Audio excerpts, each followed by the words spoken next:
હત્યાની ઘટનાને લઈ અંજામ આપ્યા બાદ વિરેન્દ્રસિંહ કેવી રીતે ભાગ્યો અને પોલીસે કેવી રીતે તેને ઝડપી પાડ્યો એ જાણીએ આપણે એલઈડીના માધ્યમથી।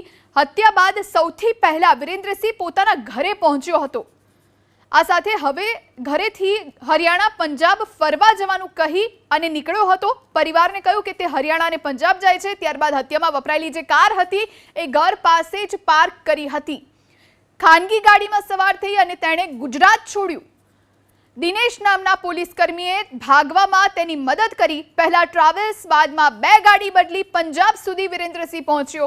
મોબાઈલ ટાવર અને કોલ લોકેશનના આધારે પંજાબથી તેને ઝડપી લેવામાં આવ્યો। 13મી નવેમ્બરે પંજાબની સંગરૂરથી તેની ધરપકડ કરવામાં આવી।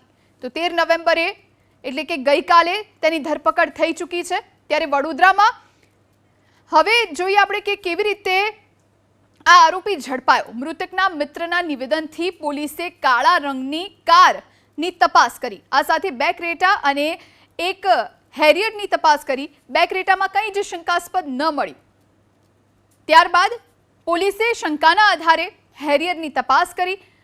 હેરિયર ઉત્તર દિશામાં ગઈ હોવાની પણ પોલીસને કડી મળી। ઘટના બન્યાના 4 કે 5 કલાકમાં એક્ટિવ મોબાઈલ નંબરના ડેટા મેળવવામાં આવ્યા।